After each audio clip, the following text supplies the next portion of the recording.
Здравствуйте! В сегодняшнем видео хочу рассмотреть такую тему, как технологии заморозки хлебобулочных изделий. Давайте разберемся, для чего же нужны данные технологии и в чем они нам помогают. Наверное, первым и самым основным плюсом данных технологий является сокращение трудозатрат на малых предприятиях отрасли, а также расширение ассортимента данных предприятий. Немаловажным фактором является то, что при использовании замороженных хлебобулочных изделий существенно сокращаются инвестиционные затраты на открытие нового предприятия. Как правило, данные технологии подходят лишь для малых предприятий, которые продают продукт уже конечному потребителю. То есть не для перепродажи куда-либо, а для продажи конечному потребителю. Соответственно, как правило, это розничные точки небольшой площадью от, может быть, 15 квадратных метров, и там в зависимости от того, есть ли посадочные места или нет посадочных мест, могут достигать и 60-70 квадратных метров. Ключевым моментом является то, что на данных предприятиях нет части помещений, которые используются, например, для замеса теста, для растаивания хлебобулочных изделий. Конечно, здесь зависит от технологии, есть ли это помещение или нет, есть ли это оборудование или нет, но, как правило, нет. В основном в данных предприятиях присутствует печь, а также присутствует какое-то нейтральное оборудование, торговое оборудование и морозильное оборудование, которое, собственно, и хранит сами хлебобулочные изделия. Если технология подразумевает, то также на таких предприятиях стоит и расстоечный шкаф. То есть они помогают сокращать площадь предприятия, а также помогают легко разнообразить ассортимент хлебобулочными изделиями из разного веса, разного качества, разного, может быть, даже объема выхода, разного ассортимента, разного вкуса. То есть хлебобулочные изделия замороженные позволяют их купить у нескольких поставщиков, и которые предлагают совершенно иногда разный ассортимент. Если бы это была пекарня полного цикла, то иногда даже бы такой ассортимент она в себе не могла бы совместить. Это было бы просто очень сложно и не всегда эффективно. Но вот замороженные хлебобулочные изделия позволяют это сделать. Итак, перейдем к технологии. Как же, собственно, строится технология замороженных хлебобулочных изделий? На предприятии, которое производит заморозку, данные хлебобулочные изделия замораживаются при температуре минус 35-40 градусов. Хранятся при температуре минус 18, минус 25. Важно понимать, что для данной технологии в целом необходимы специализированные улучшители. И в зависимости от того, какая технология применяется, необходимы разные улучшители.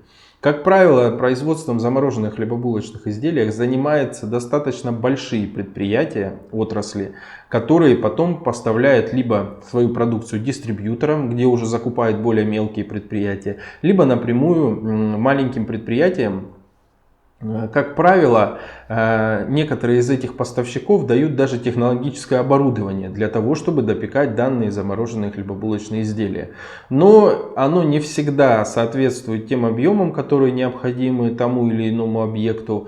И, как правило, в большинстве объектов стоит собственное оборудование, которое подбирается технологам, и заморозка уже привозится от разных поставщиков и допекается на месте. Перейдем к технологии. Одним из самых простых технологий в данной отрасли, скажем так, это стопроцентно выпеченные изделия. То есть, когда изделия полностью прошли технологический процесс, выпеклись, остыли и после этого их заморозили. Данная технология применяется для ржано-пшеничных сортов хлеба в основном, а также применяется для сдобы. Это обусловлено самим качеством данных изделий, которые не позволяют замораживать их в каком-либо другом виде. Реже данная технология все-таки применяется для пшеничных сортов хлеба, но, как правило, это только ржаные, ржано-пшеничные сорта хлеба и сдоба. Следующее по скажем так, распространенности, это изделия, готовые к выпечке. То есть это расстойные на 80% изделия, после чего они были заморожены.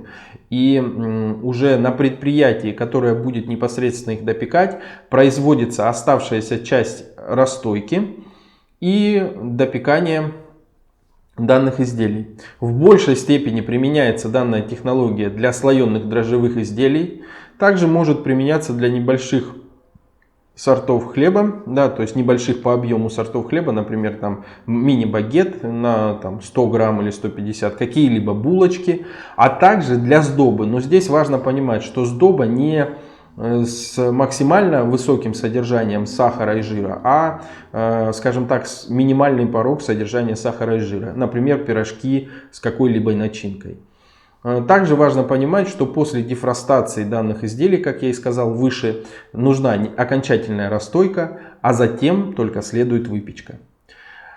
Следующие по распространению, наверное, или больше, скажем так, по технологии, которая применяется именно для хлебов в большей степени, это выпеченные изделия на 70, 80 или 90%. В большей своей массе применяется для пшеничных сортов хлеба. Также может применяться для ржано-пшеничных сортов. Как правило, здесь и обязательно после дефростации следует допекание. То есть сначала идет разморозка, потом допекание непосредственно в конвекционной печи. Или все зависит от того, какая печь стоит на объекте. Также есть такая технология, как готовые к выпечке без дефростации и расстойки. Данная технология позволяет сразу из заморозки помещать изделие в печь и выпекать его до полной готовности. Как правило, эти изделия формованные и расстойные. В основном данная технология применяется для слоеных изделий, а также для хлебов. Может применяться как и для ржаных, так и для ржано-пшеничных сортов хлеба. Еще раз повторю, что из заморозки сразу выпекается. Такая технология не распространена на территории России. Изделий по подобной технологии приготовлено достаточно мало. Поэтому, я бы сказал, ассортимент подобных изделий достаточно сложно найти. Есть же также такой еще сегмент заморозки, как изделия, готовые к окончательной расстойку. Это полностью сформованные изделия. Применяются они как для пшеничных сортов хлеба, так и для большей степени слоеных дрожжевых и слоеных бездрожжевых изделий. Также может по подобной технологии быть приготовлены ржано-пшеничные сорта хлеба. Важно понимать, что, наверное, это один из самых длительных технологий, скажем так, доготовки замороженных изделий. Поэтому после дефростации следует полная окончательная расстойка, а лишь затем выпекание. По опыту скажу, что выкладка подобных изделий на витрину занимает достаточно долгое время и может быть приравнена к полному замесу изделий в пекарне полного цикла. Потому что дефростация занимает достаточно длительный промежуток времени.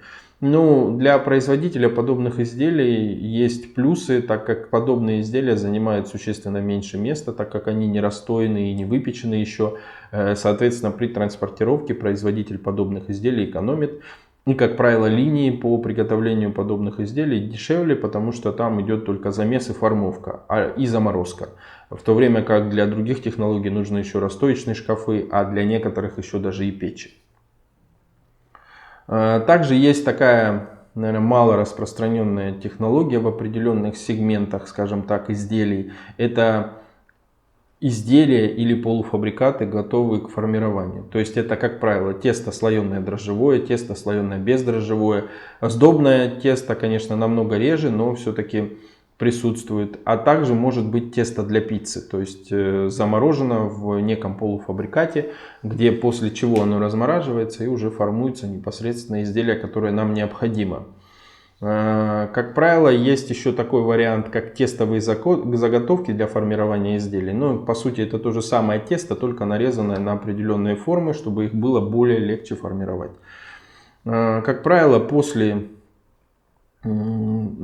после того, как произошла дефростация, следует формовка, после этого окончательная расстойка и только потом допекание.